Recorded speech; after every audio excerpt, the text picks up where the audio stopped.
बहुत बहुत धन्यवाद सर। मेरी आज तबीयत थोड़ी गड़बड़ हो गई, रात से ही 2-3 बार उल्टी हो गई है, तो हालत मेरी जैसी खराब लग रही है ऐसी होती नहीं है नॉर्मली। तो पहले तो मैं बहुत माफ़ी चाहता हूँ कि जो चेहरा बुझा बुझा सा है, वरना बनारस आके चेहरा खिल ही जाता है हमेशा। और मैं तो यहाँ पे, मुझे ये बात शायद बहुत पहले से ही समझ में आ गई थी कि पैदा ही मैं यहीं पे हुआ, बनारस में ही गलती से। तो ये इससे पहले कहानी सुनाऊं या जो बात करें, बीच में अवधेश सर ने बड़ा सही चीज़ एक बोली थी कि पहले मैं डर गया था। और सर की बात बिल्कुल, कविता सुनने से पहले आजकल डर लगता है कई बार ऐसा होता है। सर ने बीच में एक रेफरेंस की तरह बोला था।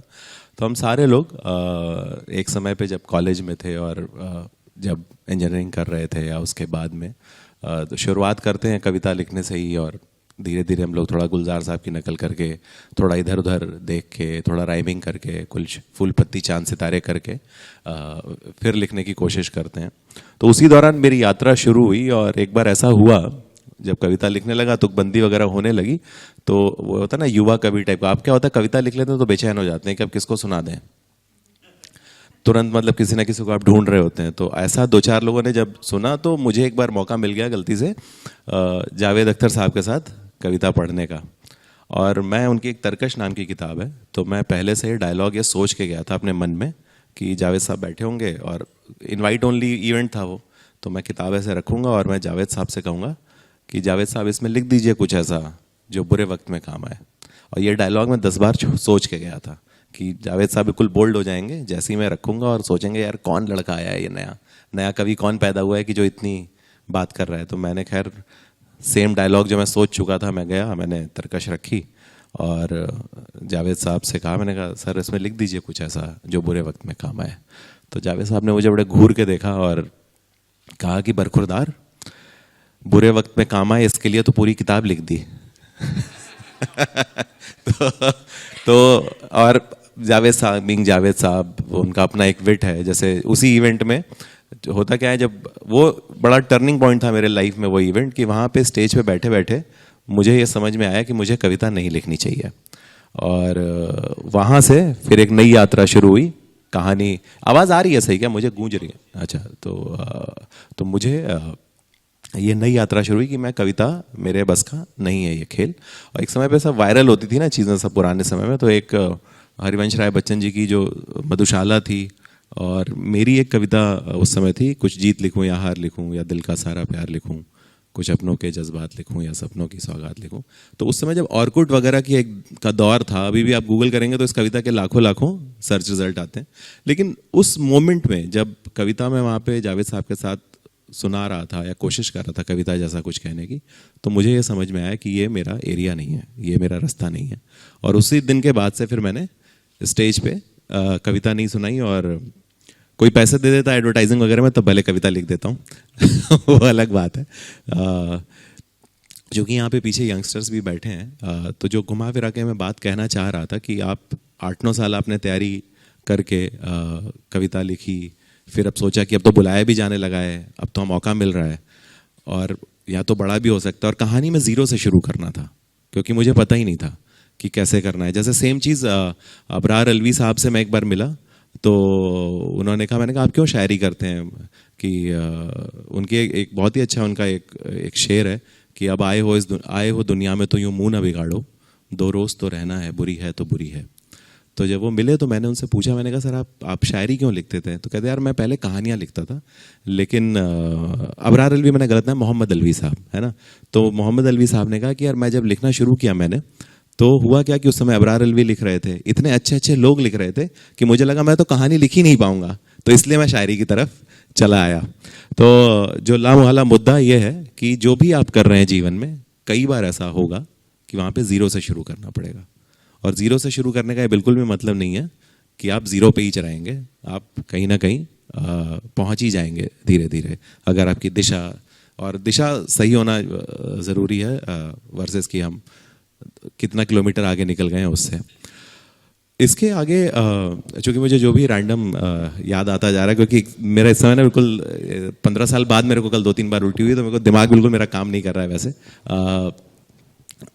जब ये ज़ीरो पे शुरू हुआ तो एक चीज़ मैं बताता हूँ, जो हम लोग जिस माहौल में मैं बड़ा हुआ, चूँकि मेरे पिताजी इलाहाबाद यूनिवर्सिटी के पढ़े और वहाँ के टॉपर थे, और तो ब्यूरोक्रेट हो गए वो, और सरकारी अधिकारी का लड़का कुछ भी हो सकता है जीवन में, वो पढ़ने में ख़राब नहीं हो सकता। तो वो हर साल अभी भी इलाहाबाद में उनके कॉन्स्टिट्यूशन के नंबर अनबीटन है, अभी तक पता करवाते हैं वो। तो जब आगे बढ़े हम लोग को नीली बत्ती लाल बत्ती वो सब जो तामझाम हो रहा था, जब बिल्कुल पीक पे था, जब 90s में, अगर सेल्स टैक्स में पिताजी हैं, तो जैसे ही मैं बताता था कि पिताजी सेल्स टैक्स में हैं, तो अपने आप वो आदमी एक अटैची और पैसा इमेजिन कर लेता था कि रोज़ इतना तो आता ही होगा। तो हम लोग उस माहौल में जब बड़े हो रहे थे, तो एक ये भी शैडो था कि हम भी अधिकारी हो जाएं, है ना। तो और इस बात को बहुत ज़ोर लगा फिर से मुझे ज़ीरो से शुरू करने में। तो मैंने इंजीनियरिंग किया, और इंजीनियरिंग करने के लिए जब लखनऊ तैयारी करने पहुंचा, क्योंकि मैं जो पहुंचा तो वहाँ पे मुझे समझ में आया कि ये तो मेरे बस का है नहीं। और मैंने तब एक हमारे घर में भी किताब रहती थी रजनीश की, ओशो। तो मैंने 2 साल बिल्कुल श्रद्धा भाव से रजनीश और विवेकानंद दोनों बिल्कुल कॉन्ट्रास्ट हैं, बट दोनों को पढ़ा खूब, मतलब जितना ह्यूमनली लिमिट में संभव था 70-80 किताबें 2 साल में पढ़ी। और इंजीनियरिंग जब पहुंचा तो ऐसे ही कोई बहुत अच्छा कॉलेज नहीं था हमारा उस समय, कॉलेज ऑफ इंजीनियरिंग रुड़की। और फिर वहाँ पे जब पहुंचा तो एक बेचैनी सी थी कि क्या करेंगे हम हैं क्यों। हाँ, अल्टीमेटली ये सारी लड़ाई इस धरती पे यही है ना कि इस दुनिया में हमारी जगह क्या है, कि हम हैं ही क्यों, यहाँ पे हम क्या करने आए हैं। जैसे यहाँ पे बनारस में हम लोग को बचपन में कहानी सुनाई गई ना कि द्विज बोला जाता है कि एक दिन जिस दिन आप पैदा होते हैं उस दिन वो दिन है, और दूसरा दिन आप ये जान जाते हैं कि आप किस लिए पैदा हुए हैं। तो वो दोनों ही चीज़ें ज़रूरी हैं। तो मेरे लिए बार बार जो मेरी अभी तक की यात्रा रही कि पहले सबसे बड़ा सपना क्या था कि इंजीनियरिंग कर लें, फिर एक नौकरी लग जाए और अमेरिका चले जाएं। उस समय इन्फोसिस, टीसीएस वगैरह खूब नौकरियां देती थी। तो वहाँ मेरा नौकरी में भी नहीं हुआ। सेक्टर 16 में खूब नौकरी मैंने खूब ढूंढी, कहीं पे भी नहीं हुआ। फिर वहाँ पे नहीं हुआ तो जब लखनऊ में जिस मोहल्ले में मैं रहता था, पेपर मिल कॉलोनी में, वहाँ पे हमारे एक भैया थे, वो ऐड वैड बनाते थे, नहीं टीवी के ऐड आते हैं, तो ये सब आते हैं सब, कोई स्कूल का एक एंथम बनाना है, मिश्राम्बू का ऐड हो गया। तो मिश्राम्बू का जो ओरिजिनल ऐड था वो मैंने एक समय पर लिखा था। तो जब मैं आया तो मैंने कहा भैया मैं अब ना मेरे को प्यार वाला अनुभव हो चुका है, तो अब मैं तुकबंदी कर लेता हूँ। तो आप बताइए अगर आपके पास कोई काम होगा तो, कोई भी ऐसी चीज़ जो आप लिखवा पाएँ मेरे से। तो उन्होंने मेरे को बोला कि एक स्कूल का एंथम लिखना है, ये लिख के ले आओ। स्कूल का एंथम गया और मैं आधे घंटे में लिख के वापस ले गया। तो उन्होंने कहा कहाँ से नकल करके लाया हो? तो मैंने कहा ये नकल नहीं, खुद ही लिखा है मैंने ये। तो और स्कूल का जो ब्रीफ था वो ये था, मॉडर्न विद ट्रेडिशनल वैल्यूज़, जो आजकल मैट्रिमोनी में भी ब्रीफ होता है कई बार, वो लड़कियों के घर वाले यही लिख देते हैं। सेम स्कूल का भी ब्रीफ था उस समय। तो लिखा, तो उन्होंने भैया ने और मैं इसलिए बता रहा हूँ कि ऐसे भैया आप सबके जीवन में आएंगे या फिर आप वो भैया या दीदी बनेंगे। तो उन भैया ने अंदर गए कमरे में और 1000 रुपये लेके आए, और मुझे 1000 रुपये उन्होंने दिए और कहा कि देखो जो तुमने लिखा है इससे मैं 2 लाख रुपए कमाने वाला हूँ, लेकिन तुमको 1000 रुपये इसलिए दे रहा हूँ ताकि तुम ये जान जाओ कि तुम लिख के कमा सकते हो। तो मुझे पूरा विश्वास है कि ऐसे रैंडम लोग जिन्होंने हमें पहला मौका दिया था वो बहुत काम आते हैं आगे की तरफ। तो फिर ज़ीरो पे आ गए, मतलब मैं सारी कहानी मेरी ज़ीरो पे ही पहुंच के, ज़ीरो से शुरू करने की। तो फिर इंजीनियरिंग कर ली, फिर घर आ गए, और इंजीनियरिंग करके जब लौटे वहाँ पे तो लोग नहीं होता है मोहल्ले में पूछने की बेटा इस बार छुट्टी कितने दिनों की है। तो पता चला अब तो छुट्टी अब तो कुछ करना ही नहीं है। तो फिर MBA किया, फिर वहाँ गए, फिर MBA मैंने ठीक ठाक जगह से, सिम्बोयसिस से गलती से किया। फिर वहाँ से मैं कंपनी थी वहाँ पे मैनेजमेंट ट्रेनिंग हुआ। फिर मैंने गली गली घूम के यूपी में सिम बेचे। मतलब ऑब्वियसली हम सिम नहीं बेचते थे, जो लड़के होते हैं। तो उस दौरान पहली बार अपने गांव जाओ ना तो गांव समझ नहीं आता है, गांव हमेशा दूसरे के गांव जाके समझ में आता है कि गांव है क्या।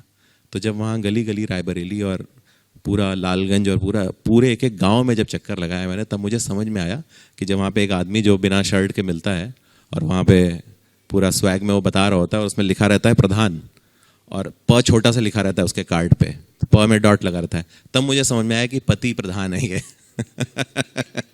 तो ये सब चीज़ें तब नहीं समझ में आती। तो फिर वो नौकरी की, लेकिन फिर भी एक क्या था कि अब ऑन पेपर जो था, जीवन जो था वो बिल्कुल सेट था।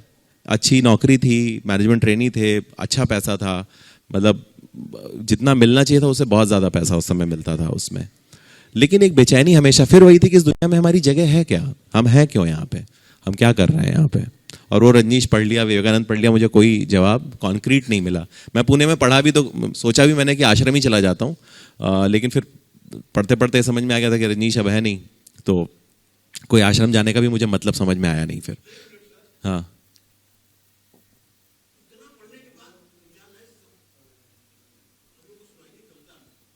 सर, कविता छूट गई मेरी, अब तो मैं कहानी लिखता हूँ। इतना पढ़ के यही तो जाना कि मेरे को कविता नहीं लिखनी है। नहीं, तो मैं कहानी सुनाता हूँ सर थोड़ी देर में मेरे। जी जी जी। नहीं नहीं सर, मैं तो हाँ कभी पहले नहीं, मैं कोशिश करता हूँ सर। मैं कविता लिख छोड़े हुए मुझे सालों हो गए, तो मैं कुछ कहानी सुना दूंगा अभी इसके बाद। जी जी जी जी जी जी सर। तो मैं कहाँ पे था? हाँ नहीं नहीं, मैं सर कोशिश करता हूँ कि लिख तो सर 7 किताबें ही दी मैंने, लेकिन अब ये तो, जी जी जी जी जी जी जी। तो ये सब करके फिर जब रजनीश वाला जो चैप्टर हुआ, और फिर मुझे फिर बेचैनी हुई कि क्या कर रहा हूँ मैं, क्या नहीं कर रहा हूँ। तो उस बेचैनी में मैंने हर वीकेंड कहानी लिखना शुरू की, और सोमवार को सुनाता था अपने दोस्तों को ऐसे ही बैठा के, घेरा बना के। और वो कर करके फिर एक तभी पब्लिशर, जो कि मैं राइटर नया नया पैदा हो रहा था, तो अब ढूंढना था कि कौन हमें छापेगा। तो मुझे पता था जो ट्रेडिशनल पब्लिशर्स हैं वो तो मुझे छापेंगे नहीं। तो एक नया लड़का पैदा हो रहा था शैलेश नाम का, शैलेश ने हिंदी में खोला, और हम लोग फिर वहाँ पे छपे। तो जब आप तैयार होते हो, नहीं बोलते हैं कि what you are seeking is seeking you. तो वहाँ पे ये सिलसिला ये चला कि फिर ये किताब आई, फिर एक के बाद दूसरा। फिर वो करते करते एक समय ऐसा मुझे लगा कि जो पैसा मैं कमा रहा हूँ और जो भी मैं लिखने से कर पा रहा हूँ, उसमें समय बहुत ज़्यादा जा रहा है, जो मैं नौकरी कर रहा हूँ, जो मैं MBA वाली नौकरी कर रहा हूँ। तो फिर एक पॉइंट पे धीरे धीरे करके ऐसा हुआ कि चाहे ऑडियो का काम हो, चाहे विजुअल मीडियम का काम हो, मैंने यही सोचा कि नौकरी करने में इतना टाइम जाता है, महीने में 20-22 दिन ऑफिस जाना पड़ता है, और एक्स अमाउंट मिलता है, और इतना अमाउंट तो लिख के मेरे को बहुत कम समय में मिल सकता है। तो मैं साल भर में 6 महीने 8 महीने छुट्टी पे रह सकता हूँ। तो फिर मैंने, जब लोग बोलते हैं ना कि पहली नौकरी आपने नौकरी कैसे छोड़ दी, एक तो नौकरी मिलना ही इतना बड़ा सवाल है, तो नौकरी छोड़ कैसे दी। तो मैंने बहुत सिंपल हिसाब लगाया कि अल्टीमेटली हम लोग सारे लोग जो पैसा कमा रहे हैं, अपना समय को रेंट कर रहे हैं, समय को बेच रहे हैं। तो उससे ये है। सर ने कहा कि कुछ सुना दें। कविता तो सर मुझे नहीं याद है, लेकिन मैं आपको एक कहानी सुनाता हूँ। और कहानी सर आप ऐसे समझिए। हाँ सर, मेरे को छोड़े हुए हो गए 15 साल, मुझे याद ही नहीं है। चलिए मैं देखिए ये आपने बढ़िया सर याद दिलाई, बढ़िया चैलेंज है मेरे लिए। याद ही नहीं होगी कविता। हाँ मैं कहानी सुनाता हूँ सर। हाँ हाँ वही मैं बल्कि सोच रहा था सवाल ही ले लें, ज्यादा आसान है कविता कहानी सुनाने से। हाँ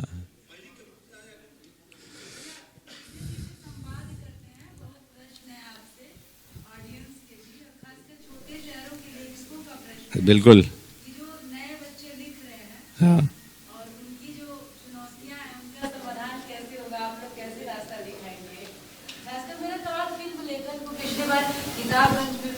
यही सवाल किया था जी। जो नए बच्चे हैं जो लिख रहे हैं, वो फिल्म लेखन की तरफ कैसे जाए, लेकिन मेरा उत्तर पूरा नहीं हुआ था। हाँ तो ये आते हैं, पहले सर ने बोला मैं एक कहानी सुना देता हूँ, क्योंकि 17 किताबें 7 से तो ज़्यादा ही होती, तो इतनी इज्जत देते हुए सर।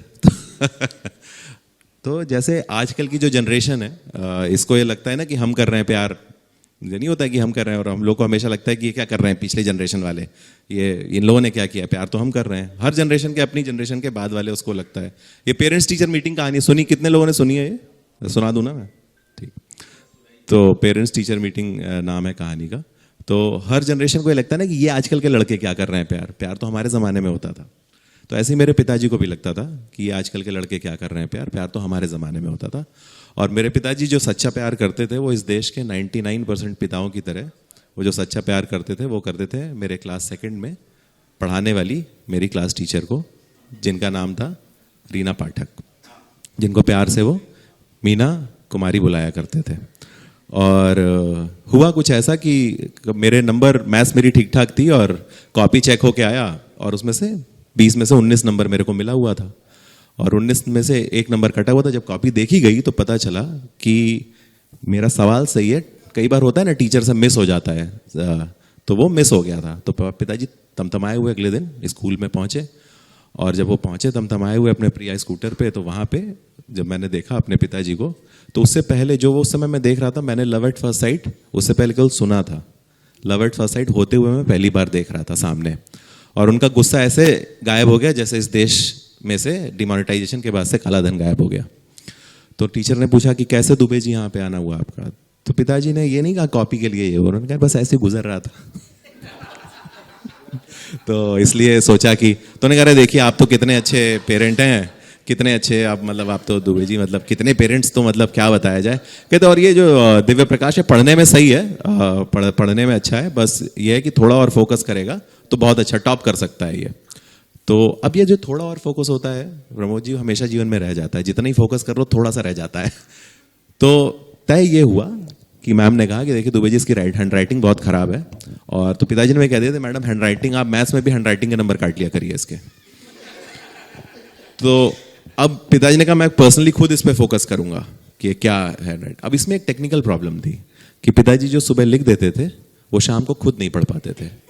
एक ऐसे आदमी को मेरी हैंड राइटिंग पे मेहनत करनी थी। फिर मैम ने कहा चलते चलते कि देखिए आप तो कितने अच्छे पेरेंट हैं कि आप आ गए ऐसे भी, कितने पेरेंट्स तो ऐसे हैं जो पेरेंट्स टीचर मीटिंग में भी नहीं जाते। तो पिताजी के कान में 3 नए शब्द पड़े, पेरेंट्स टीचर मीटिंग।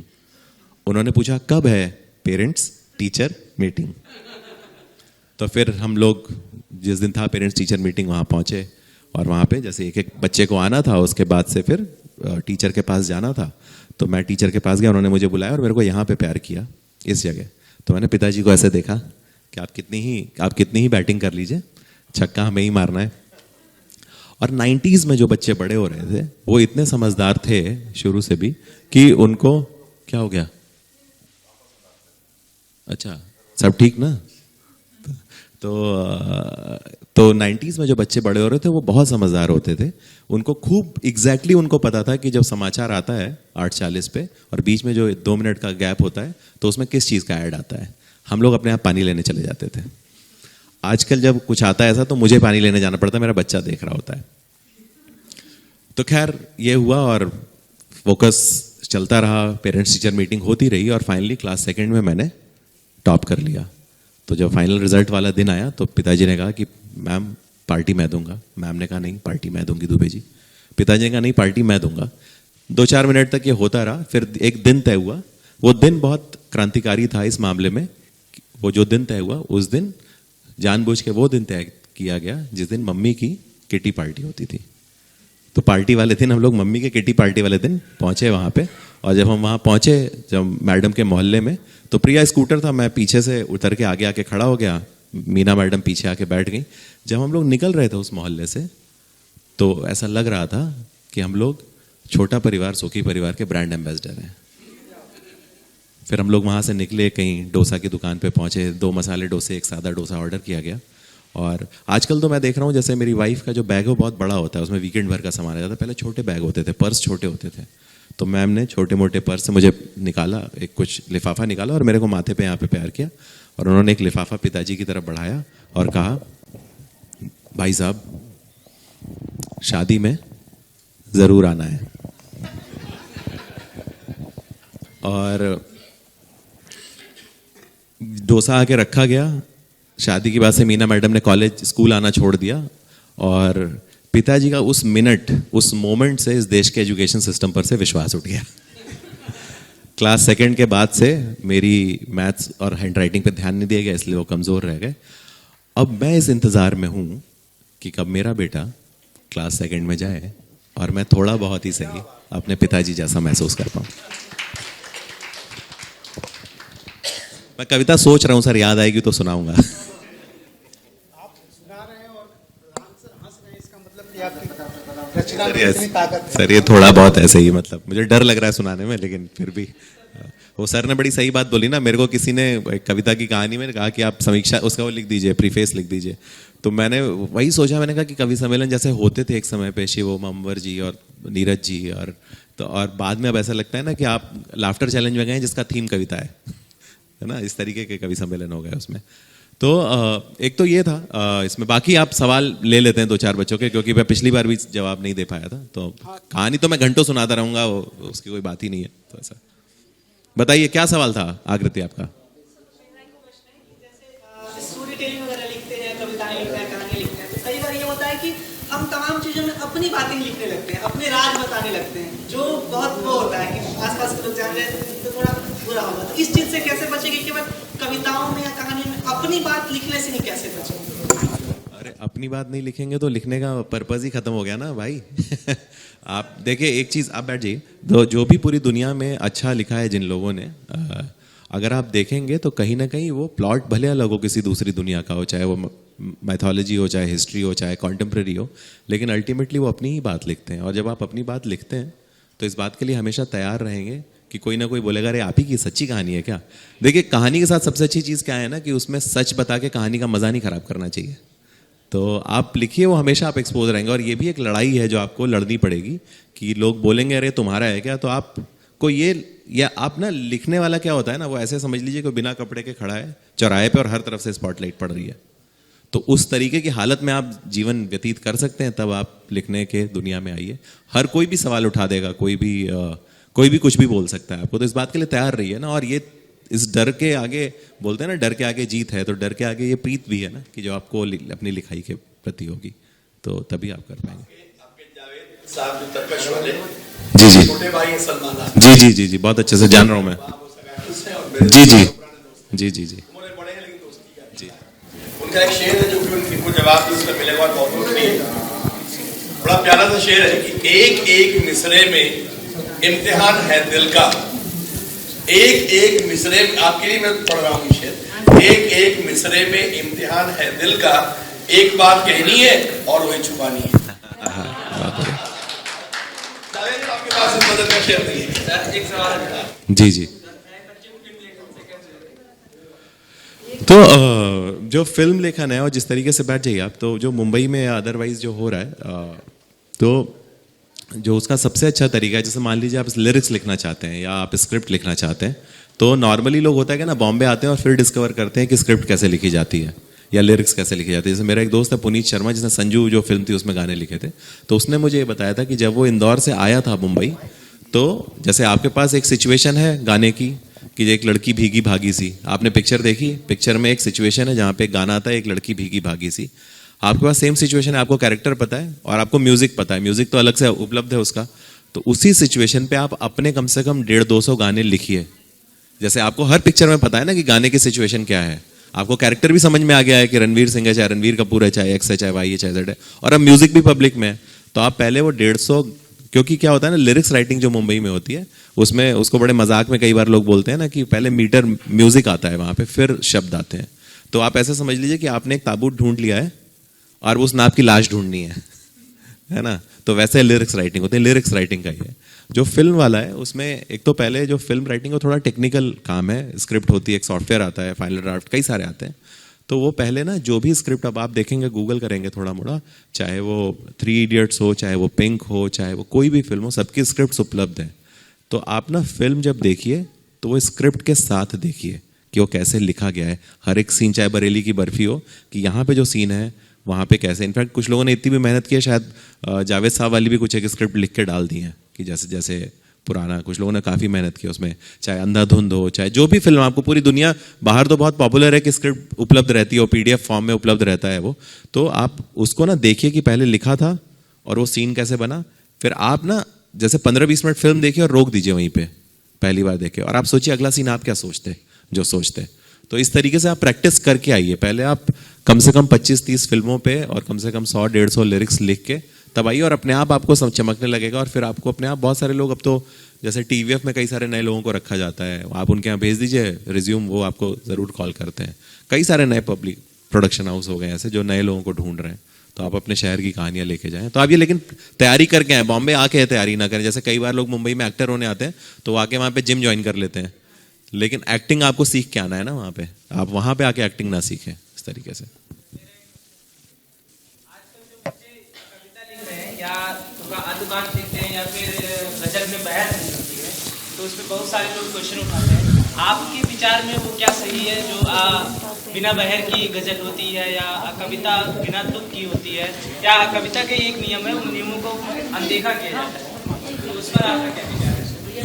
मेरे को ना ये इस तरीके का सही, मतलब कविता को लेके मेरा ना शून्य है वो, जो मेरा मुझे बहर पता है ये सब है, लेकिन मेरा कि वो सही क्या है गलत क्या है, मैं कुछ बोलूँगा तो गलत हो जाएगा।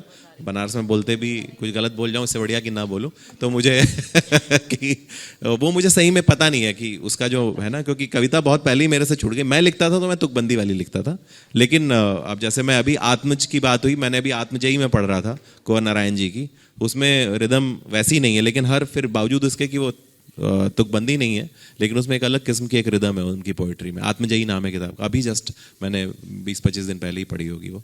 तो अब वो, लेकिन वहाँ पे जब आप नॉर्मल भी पढ़ेंगे तो एक रिदम लगेगी।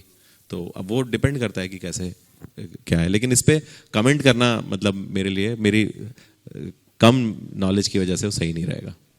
बताइए। क्वेश्चन है पहला तो ये कि मैंने एक आर्टिकल पढ़ा था, दिव्य प्रकाश दुबे और उनकी कहानियाँ पड़ोस में रहती हैं।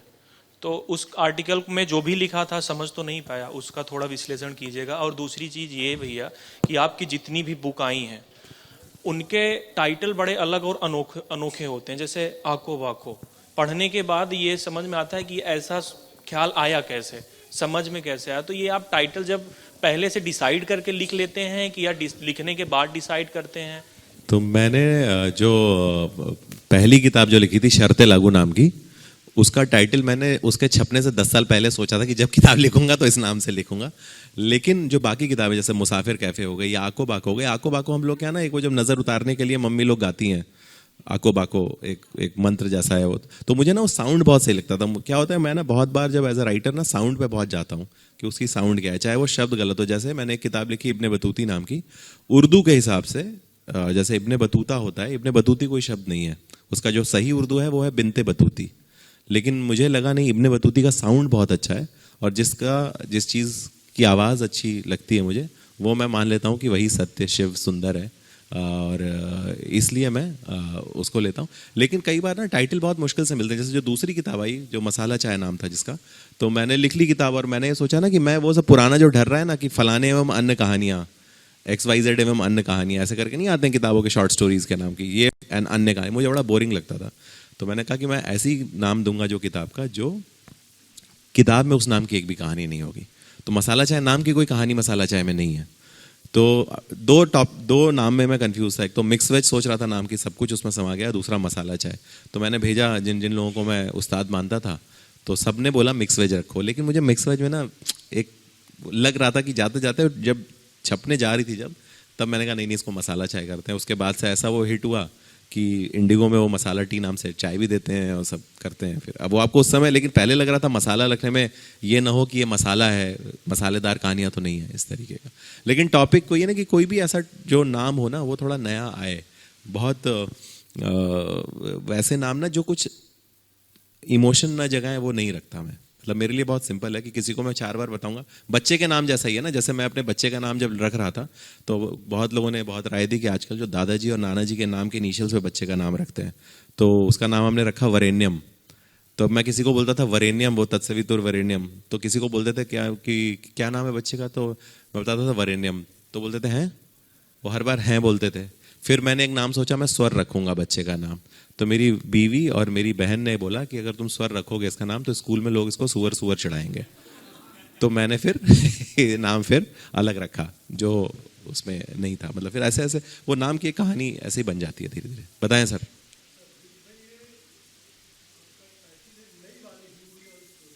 हाँ।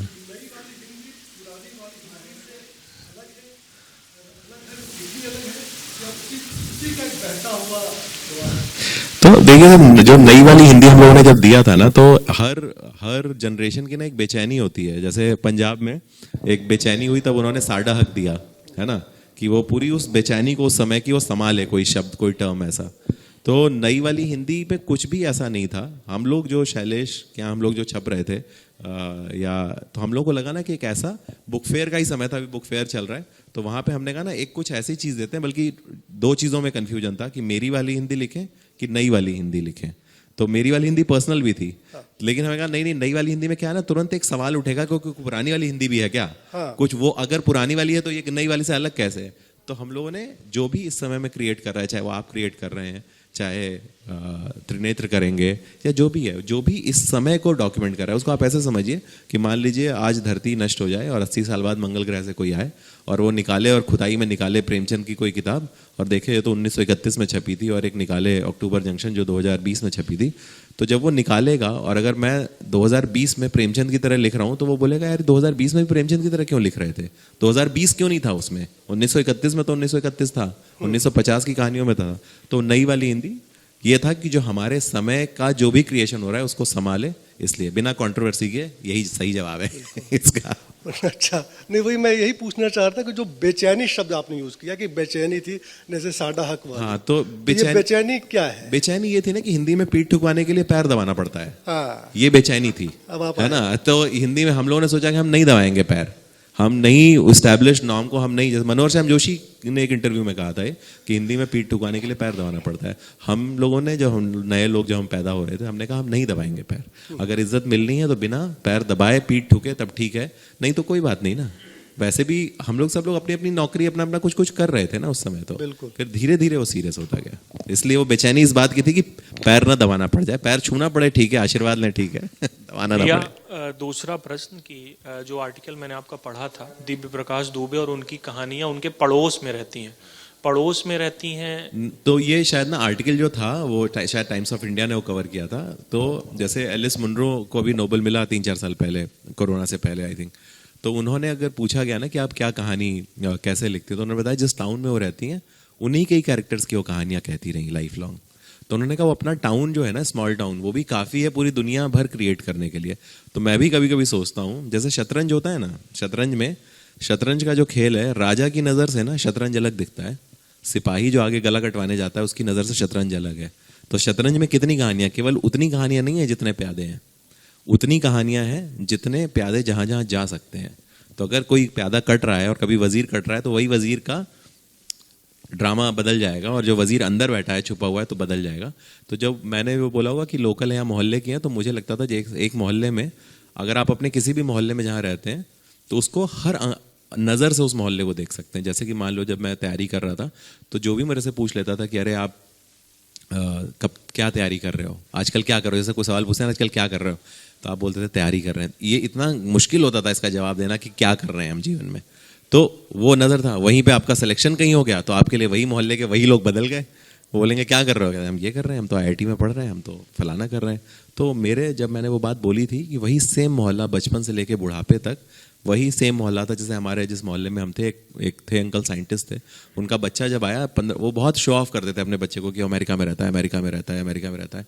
फाइनली जब उनका बेटा आया शादी करके अमेरिका से, तो वो घर ही नहीं आया, उसने वहीं पे ताज में एक कमरा लिया और वहीं पे सबको बुलाया, वो मोहल्ले में आया ही नहीं। तो जिसको आप शो ऑफ कर रहे थे अपने लड़के को, उसने 20 साल तक आप शो ऑफ करते रहे और एक दिन आके आपकी मिट्टी पलीत कर दी, बट आप उसका शो ऑफ कर रहे थे, तो कितना सैड। बट अगर यही 20 साल पहले से एक दिन पहले की हम कहानी देखेंगे तो अंकल की कहानी अलग होगी अपने बेटे को लेके। वो तो जब आया तो उसने, तो मेरे हिसाब से कि हम केवल अपने मोहल्ले की कहानियां ही सही से कह लें तो हमारे पास जिंदगी भर बहुत कुछ है लिखने के लिए, जो मुझे ऐसा लगता है। तो सर एक ये कि क्या, अरे वो 1 to 1 हो जाएगा, एक आध लोगों को और भी मौका दे दो। जी जी बताइए। हेलो,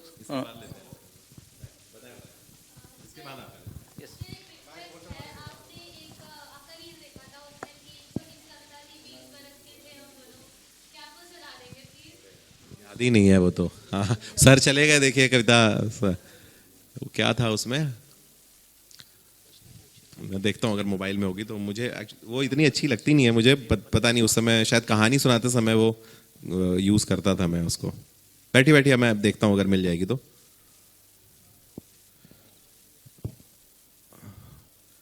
क्या थी लाइन, याद ही नहीं रहता। सबसे नजर बचाकर हमने, सबसे नजर बचाकर हमने 2.5 तारे तोड़े थे, सबसे नजर बचाकर हमने 2.5 तारे तोड़े थे, डायरी के पन्नों के कोने बिना बात के मोड़े थे, डायरी के पन्नों के कोने बिना बात के मोड़े थे। 20 बरस के थे हम दोनों, 20 बरस की दुनिया ही, 20 बरस के थे हम दोनों, 20 बरस की दुनिया थी। 30 बरस का होते होते लाख बरस की दुनिया है, 30 बरस का होते होते लाख बरस की दुनिया है। सुना है पिछले अक्टूबर में 4 बरस की माँ हो तुम, सुना है पिछले अक्टूबर में 4 बरस की माँ हो तुम। एक ये कैसी दुनिया है, एक वो कैसी दुनिया थी, जितना मुझे याद है। बताएं। जैसे आप पहले कहानियाँ लिखते थे एंड फिर अभी आप फिल्म भी लिख रहे हैं, तो उसमें सर क्या क्या चेंजेस आप लाए? और दूसरा सर, क्या उपन्यास लिखने के लिए उपन्यास पढ़ना भी काफ़ी ज़रूरी है? तो पहले तो दूसरे सवाल का जवाब कि क्या कुछ भी लिखने के लिए पढ़ना ज़रूरी है? मतलब बिना पढ़े अगर आप लिखेंगे ना, तो जैसे होता है क्या, जब आप बिना पढ़े लिखते हैं तो आप जब क से कबूतर ढूंढते हैं ना भाषा में, तो आपको लगता है आप धरती पे पहले व्यक्ति हैं जिसने क से कबूतर लिख दिया और वाह वाह क्या बात है। तो नॉवेल आप जब तक नहीं पढ़ेंगे तब तक जानेंगे नहीं कि जब तक, मतलब वैसे भी देखिए, चाहे जो भी करें आप जीवन में, दुनिया में जो भी 100-200 अच्छी किताबें किसी को भी पढ़ लेनी चाहिए अच्छा इंसान बनने के लिए ही, उसका कोई नुकसान नहीं है। जो उसका दूसरा लॉजिक लोग देते हैं कि अगर हम सारा पढ़ लेंगे तो हम पे इम्पैक्ट हो जाएगा उसका और हम पे उसका असर आ जाएगा। असर नहीं आएगा कभी भी। क्यों असर इसलिए नहीं आएगा? क्योंकि जब आप वो पढ़ लेंगे अच्छी चीज़ें, तो एक दिन आपके अंदर का जो असली का राइटर है ना, वो रिवोल्ट करना शुरू करेगा। वो एक पॉइंट पे बोलेगा कि मैं इनसे अच्छा लिख सकता हूँ, भले आप उनसे अच्छा ना लिख पाए, लेकिन आपके अंदर आएगा कि नहीं, ये वाला सीन तो मैं इनसे अच्छा लिख ही सकता हूँ। आप पुरानी फिल्में देखिए और कई सारे सीन आप दोबारा आप कंस्ट्रक्ट करिए, तो आपको कई बार लगेगा इससे अच्छा तो मैं लिख देता, है ना। तो आपके अंदर ओरिजिनलिटी लाने के लिए, जैसे गुलजार साहब ने एक इंटरव्यू में बोला था ना, नकल करते करते एक दिन अकल आ जाती है, तो वो इसलिए वो ज़रूरी है कि आप वो करें। जो फिल्म और उसमें फ़र्क है, एक तो फॉर्मेट का फ़र्क है। जैसे अगर मान लीजिए आप प्रेमचंद की कोई कहानी है और उसमें हम लिखें कि हल्कू 3 दिन से भूखा है, ठीक है, अब फिल्म में ये दिखाना है तो आप कैसे करेंगे? सेम, बहुत सिंपल लाइन है। हम लोग तो कहानी में लिख के छूट जाते हैं ना कि हल्कू 3 दिन से भूखा था, हमें समझ में आ गया 3 दिन से भूखा था, 3 दिन से उसकी हालत ख़राब थी, और बिल्कुल एग्जैक्ट समझ में आ गया कि 3 दिन से भूखा था। लेकिन जब फिल्म या विजुअल या शॉर्ट फिल्म में लिखेंगे ये बात, तो हमें ऐसे लिखना पड़ेगा कि हम दिखाएंगे कि ये सीन कहाँ घट रहा है। तो पता चलेगा कि एक किसी घर के अंदर कोई बुढ़िया या कोई औरत चूल्हे के पास जाती है, वो जलाती है और फिर डब्बा देखती है, और ये वो उसको कुछ नहीं दिखता। तो उसका पति जब घर से आता है तो बोलती है, जब खाली बर्तन देख के, तो बोली कि 3 दिन हो गए।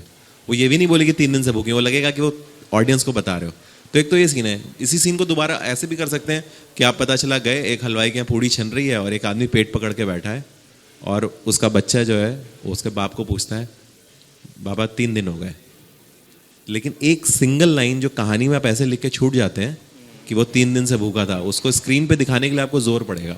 तो इसीलिए वो दोनों की राइटिंग फ़र्क है, क्योंकि सीन में जब आप दिखाएंगे तो वहाँ पे एक एक्टर आएगा जो एक्टिंग करेगा, जहाँ पे एक बैकग्राउंड म्यूजिक आएगा, जहाँ पे एक कैमरा आएगा। कैमरा हमारी आंखें हैं ना, कैमरा हमारी आंखें हो जाती हैं जो हम जिससे दुनिया देख रहे हैं। बुक में ये फ़ायदा है कि वहाँ पे आप आसानी से लिख सकते हैं। इसीलिए विजुअल मीडियम अलग तरीके का इमोशन इन्वोक करता है। इसीलिए जब आप किसी को फिल्म की कहानी बताते हैं, कोई आपसे पूछे दिलवाले दुल्हनिया ले जाएंगे की कहानी क्या था, बताएंगे एक राज था, वो गया और वो अमेरिका में गए वो लोग, और वहाँ पे वो सिमरन थी, ये थी। आप ऐसे बताते हैं जैसे अभी आपके सामने हुई है ये घटना, आपके सामने थोड़ी ना हुई है, लेकिन हमें लगता है वो हमारे एक्सपीरियंस का हिस्सा हो जाता है। तो फिल्म में ये, और वो अपने आप में एक नया बीस्ट है फिल्म। मतलब उसमें बहुत सारी किताबें भी आती हैं, जैसे एक पटकथा लेखन किताब है मनोहर श्याम जोशी की, आपको पढ़ना चाहिए अगर आपको फिल्म लिखनी है। एक रॉबर्ट मैकी की किताब है स्टोरी, वो आप पढ़ सकते हैं। तो वो सब है, और कई सारे ऑनलाइन रिसोर्स भी उपलब्ध हैं। एक सत्यांशु सिंह है, वो क्लास करते हैं अक्सर ऑनलाइन, तो वो भी आप कर सकते हो। तो वो थोड़ा ना क्राफ्टेड मीडियम है, जहाँ पे क्रिएटिविटी के बियॉन्ड एक चीज़ है कि कैसे वो शूट होगा। जैसे आपको एक एग्जाम्पल से बात खत्म करते हैं, गॉडफादर फिल्म और किताब। गॉडफादर किताब ही लाखों लोगों ने उस समय पढ़ी थी, लेकिन गॉडफादर फिल्म जब बनी तो उसकी स्क्रिप्ट ना 600 लोगों ने भी नहीं पढ़ी थी, केवल क्रू ने पढ़ी होगी ना गॉडफादर फिल्म की स्क्रिप्ट। तो क्रू में एक्टर ने पढ़ी होगी, जो म्यूजिक वाला होगा, जो कॉस्ट्यूम डिजाइनर होगा, उन्होंने पढ़ी होगी। जबकि गॉडफादर की स्क्रिप्ट भी बहुत अच्छी थी, लेकिन वो स्क्रिप्ट नहीं पढ़ी ना, क्योंकि स्क्रिप्ट फाइनल प्रोडक्ट नहीं है। वो एक्टर के लिए इंस्ट्रक्शंस हैं, वो डायरेक्टर के लिए इंस्ट्रक्शंस हैं, वो म्यूजिक वाले के लिए इंस्ट्रक्शन है, वो डिजाइन वाले के लिए इंस्ट्रक्शन है, वो सेट डिजाइन वाले के लिए इंस्ट्रक्शन है, आर्ट डिजाइन वाले के लिए इंस्ट्रक्शन है। स्क्रिप्ट फाइनल प्रोडक्ट नहीं है, जबकि बुक फाइनल प्रोडक्ट है। तो इन दोनों में फ़र्क है, और इसीलिए दोनों के अपने मज़े हैं। कोई अच्छा है ख़राब नहीं है, दोनों के अपने अपने एक मज़े हैं। कि इसीलिए फिल्म लिखना कई बार बड़ा टेक्निकल हो जाता है, क्योंकि कम से कम एक प्रिंसिपल चलता है, बताओ मत दिखाओ, रेडियो और फिल्म में या विजुअल मीडियम में। कि रेडियो में आप बोलते हैं कि बताओ के बाद कॉमा मत दिखाओ, आप सब कुछ बता दो, जो रेडियो सुन रहा है उसको सब सीन क्रिएट कर दो। और वही बताओ मत के बाद कॉमा दिखाओ, वो फिल्म हो जाता है कि बताओ मत दिखाओ। आप जब फिल्म ऐसी देखते हैं ना जहाँ पे सब लोग बोल के बता रहे होते हैं, तो हमें फिल्में वो अच्छी नहीं लगती हैं, वो बोरिंग लगती हैं। तो इसलिए वो बहुत बेसिक सा फ़र्क है, और बट आप उसमें डूबेंगे तो आप पा जाएंगे, वो बहुत कुछ है वहाँ पे। Thank you sir.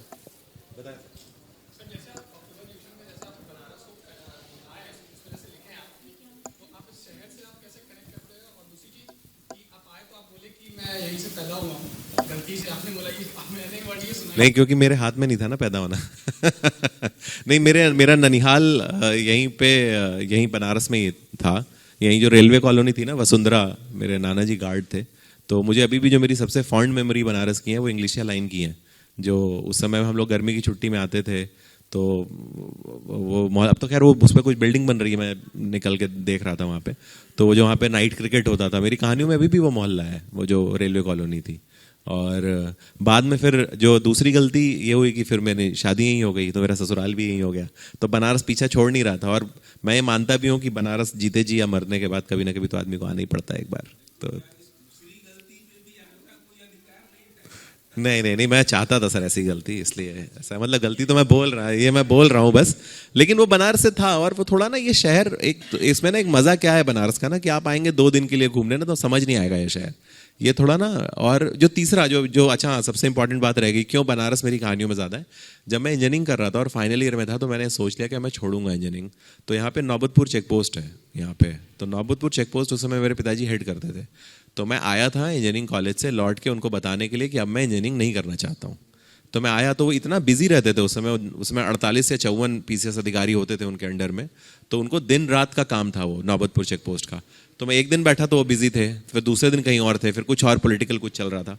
तो फिर मैं करते करते जब रोज़ शाम को वेट करता था उनका, तो मैं रोज़ जाता था 80 घाट, दुर्गा कुंड पे है ना ऑफिसर्स कॉलोनी, तो वहाँ से मैं जाता था 80 घाट। और 80 घाट जाता था, रोज़ बैठता था। तो ऐसे 6-7 दिन जब हो गए वहाँ बैठते बैठते, तो एक दिन मुझे रियलाइजेशन हुआ कि ये जो हो रहा है, जो अंकल बैठ के पान चबा रहे हैं यहाँ पे, जो यहाँ पे ये 2 यूरोपियन लड़कियाँ जा रही हैं, जो ये पीछे यहाँ पे चाय पी रहे हैं, ये सब रिपीट हो रहा है। ये सब 7 दिन से ऐसे ही हो रहा है। तो बहुत सरियल फीलिंग हुई मेरे को। तो उसी मिनट फिर मैंने कहा कि चलो अब इतना हो गया। तो मैंने बहुत बड़े बड़े डिसीजन जो जीवन के हैं, जो खतरनाक डिसीजन है कि आगे कुछ नहीं करना है या करना है, वो मैंने यहीं 80 पे बैठ के लिया है। तो इस वजह से भी बनारस को एक ट्रिब्यूट है मेरी तरफ से। मैं तो क्या लिख पाऊंगा बनारस के बारे में, इतने बड़े बड़े लोग लिख गए। और बल्कि एक और किस्सा आपको छोटा सा बताता हूँ। बनारस में 80 घाट में बैठा था, वहाँ कवि सम्मेलन चल रहा था। तो वहाँ पे कोई टीचर थे, वो अपना सुना रहे थे। तो और वो आजकल वो हिंदुस्तान पाकिस्तान मुर्दाबाद चलता ही है वो सब, तो उसमें वो अपना कर रहे थे। तो आए कवि जी कोई बोले और उसमें बोले कि देखिए सर, मैं तो पाकिस्तान नाम का एक कुत्ता रख लिया हूँ, है ना। जब कुछ होता है बॉर्डर पे 4 लात उसी को मार देता हूँ। तो कोई स्टेज पे समझदार व्यक्ति भी था, है ना, कोई समझदार व्यक्ति भी था। तो उन्होंने कहा आप क्या बोल रहे हैं, ये क्या बात आप कर रहे हैं। तो करके उन्होंने फिर अपना जो उनको सुनाया अपना फिर। लेकिन ये जो टीचर थे वो अलग सुर में थे ना। ये तो पाकिस्तान नाम का जो आदमी कुत्ता रख सकता है वो कितना अलग सुर में होगा, उसका 8वां सुर लगा हुआ था। उसने कहा देखिए गुरुजी आप ज्ञान मत दीजिए यहाँ पे। गौतम बुद्ध को भी ये बात पता थी, यहाँ से 8 किलोमीटर दूर जाके ज्ञान दिए वो।